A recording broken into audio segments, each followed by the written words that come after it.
My horse is a 13-year-old quarter horse, and I'm planning on breeding her in the next couple of years. How do I know if she is ready for breeding? What steps should I take with my vet to get my horse ready? It sounds like HBC and Grace should have a little conversation. I know. Well, it's spring, and everyone's, mind babies. turns to babies. Yeah. So, but this question gives me the chance to use one of my favorite big words. Oh yes, I love when you say big words. Okay. Theriogenology. Have you heard that before? No? Okay. It didn't come up most of my dinner conversations. It does. So it just means it's the branch of veterinary medicine that is about reproduction.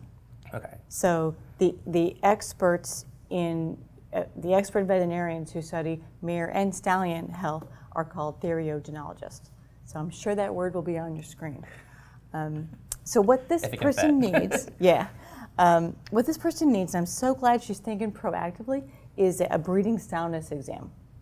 And a breeding soundness exam, like there's physical exams, there's pre-purchase exams. This one has a very specific need, and it's to make sure that the mare is healthy and can carry a foal, can conceive, and then carry a foal to term.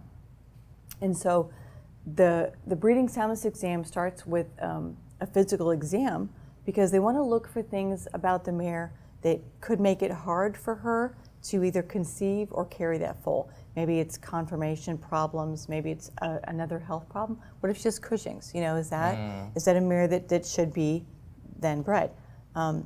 There's a point, one expert I contacted said he feels it necessary to point out genetic defects in the horse, but it's not the veterinarian's purview to say, don't breed the horse. It's just, I want to make sure you know about this. And have all the information. Have all the information, still your decision. So, but that's part of a breeding soundness exam.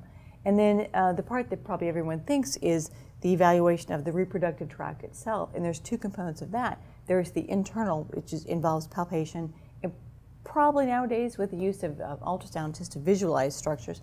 And then there's also an external examination. You want to look at the structures on the outside to make sure that they're in good shape too. One of the things we do in mares that aren't anatomically correct behind, I'm saying that as PC as I can, is a Caslick's procedure, where we sew the top of the vulva closed so that, gosh, I don't want to get. You're too far right now. You gotta just go. go. Well, if their vulva is laying so that fecal material can drop into it, you can see how that would be an unsanitary place to grow a baby. So there's a Caslick's procedure that closes that and makes it all nice and clean. There, I did it. It wasn't so bad. And then the third step of the breeding exam is probably want to take some samples while you're in there. And you can take endometrium is the lining of the uterus, a culture. You can also grab some cells for a cytology. But the most important thing is what's called an endometrial biopsy. So actually there's a long instrument with a little teeth at the end, and you take an actual sample of the uterus and send it to a lab, and then they tell you, is there inflammation, which is reversible, or is there scarring, which is not reversible? And the lab will grade the quality of the mare's uterus and tell you it looks great, give her a clean bill of health, should have no problems conceiving and carrying to term and foaling, or there's so much scarring, there's no place for the placenta to attach, and she's probably not going to be able to carry. And then I know the question is going to be, but why? So if a mare has a history of inflammation, then each one of those bouts is going to create some scar tissue and some So then after time, and she's 13 after time, so she needs to have the talk with her vet and have a physical exam performed and internal and external evaluation and some testing. Well, you mentioned the horse being 13. Is age also something to take into consideration, especially where it's going to be like the first breeding?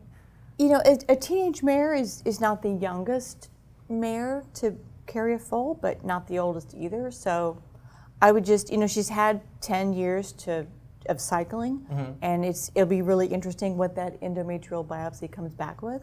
Okay, so as long as the vet signs off on the health condition. Yeah, and it doesn't mean that you can't breed your mare if it comes back a grade 4, there's lots of scarring. It just means that don't get your hopes up, and you might spend a lot of money, and your mare might get bred and she might lose it. So it kind of sets the expectations, lets you know what you're getting into beforehand. Exactly, money-wise and time-wise and heartbreak, and hardship on the mare too. If you do end up breeding your horse, though, HBC, we want photos ASAP. Send us a couple through the whole journey of the pregnancy. We're into all of it. Yeah.